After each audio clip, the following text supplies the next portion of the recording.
So ayan. So yan guys, yung sinasabi ko na halamang gamot. Pakita ko sa inyo yung dahon. Ito yung sinasabi ko na halamang gamot.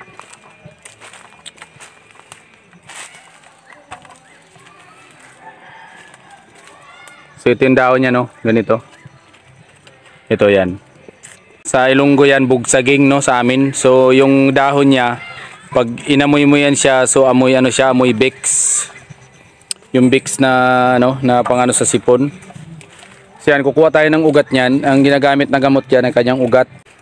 Yung ugat nito, pwede sa lagyan ng ano,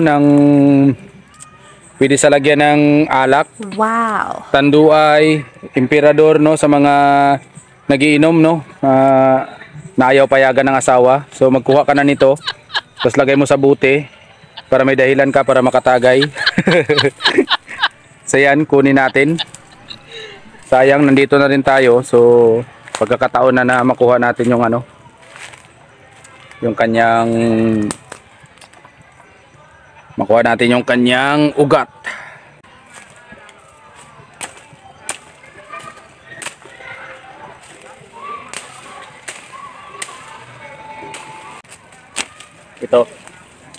Ito, ganito yung kanyang dahon, no? Pag inamoy mo ito siya, amoy ano siya, amoy Vicks.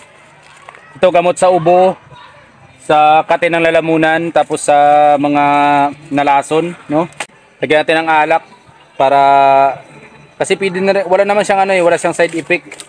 Pwede mo siyang inumin bago matulog, 2 tagay. May kasama na siyang gamot. Doon sa amin, pag mayroon kang karamdaman, hindi kami basta-basta umiinom ng mga gamot na mga nabibili sa butika, no, kasi nakakasira siya ng kidney. So kami parang mas nagre-relay kami sa mga halamang gamot, kaya marami akong alam na mga halamang gamot kasi sa amin ito yung ginagamot namin pag nagkakasakit kami. So guys, kain lang natin.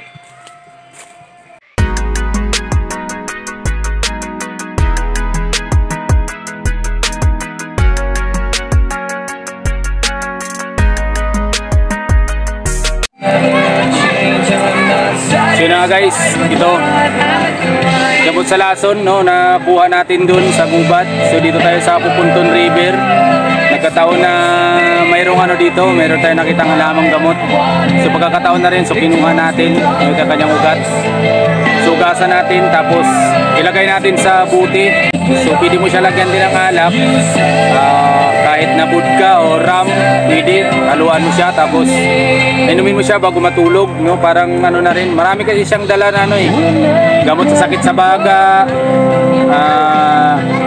lason, ubo, matinding pag-ubo, pangangati ng lalamunan. So marami siyang dalang gamot. Kaysa naman mag-relay tayo dun sa gamot na nabibili sa butika, so dito na lang tayo. So ang pangalan pala nito guys is balugsaging, no? Tawag sa amin is bugsaging. So ito yung ginagamit namin na gamot dun sa amin sa Quezon, kaya alam ko yung mga ganitong klase ng gamot kasi mas kumbaga mas sanay kami maggamot pag kami nagkakasakit ng mga halamang gamot lang, no? So diyan natin nakuha, yan sa area na yan, kasi yung part ng tabing ilog na to is magubat, wala pa siya mga bahay, kaya malinis yung ilog, so magubat, kaya nakakuha tayo ng gamot. So guys, thanks God dahil nakakuha tayo nito. Matagal na ako naghahanap nito. Mayroon na tayong ano, double purpose, no, naka family bonding, family outing dahil linggo ngayon, so may purpose na rin.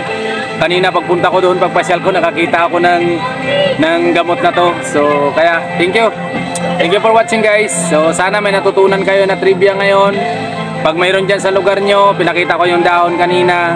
Ang tawag dito is bugsaging, no? Bugsaging yung pangalan sa amin. Hindi ko alam kung anong tawag sa iba-ibang lugar nito, pero gamot talaga to siya, tsaka tested talaga to siya na gamot. Thank you.